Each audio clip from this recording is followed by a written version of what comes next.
শহর কলকাতার পাশাপাশি জেলার ছবি আপনাদের সামনে তুলে ধরব। কোচবিহারে দোকানপাট বন্ধ, বাজার বন্ধ, ধর্মঘটের সমর্থনে সুনীতি রোডে মিছিল চলছে।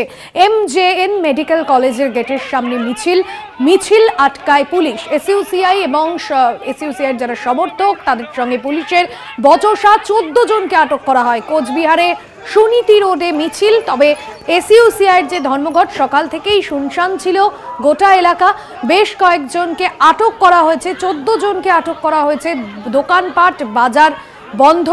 আরজিকর কাণ্ডের প্রতিবাদ রাজ্যের বিভিন্ন জায়গায়, জেলায় জেলায় এই ছবি ধরা পড়েছে।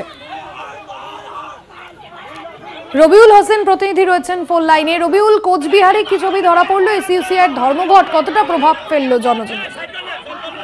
দেখো ভাস্বতী, আজকের কাণ্ডে যে এসইউসিআই গোটা পশ্চিমবঙ্গ 12 ঘন্টা বন্ধের ডাক দিয়েছিল, সেই বন্ধের কিন্তু গোটা রাজ্যের সাথে সাথে কোচবিহার জেলাতেও মিশ্র প্রভাব পড়েছে।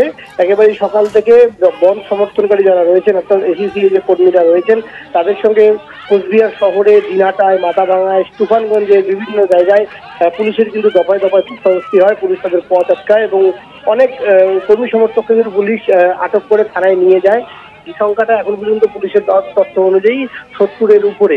তোমাকে জানিয়ে রাখি, বনকে কেন্দ্র করে ইতিমধ্যেই কিন্তু কোচবিহার জেলায় একেবারে যে গণপরিবহন ব্যবস্থা যে রয়েছে, বেসরকারি পরিবহন ব্যবস্থা, সেই পরিবহন ব্যবস্থা সম্পূর্ণ বন্ধ থাকলেও অতিরিক্ত বাস চালাচ্ছে উত্তরবঙ্গ রাষ্ট্রীয় পরিবহন সংস্থা।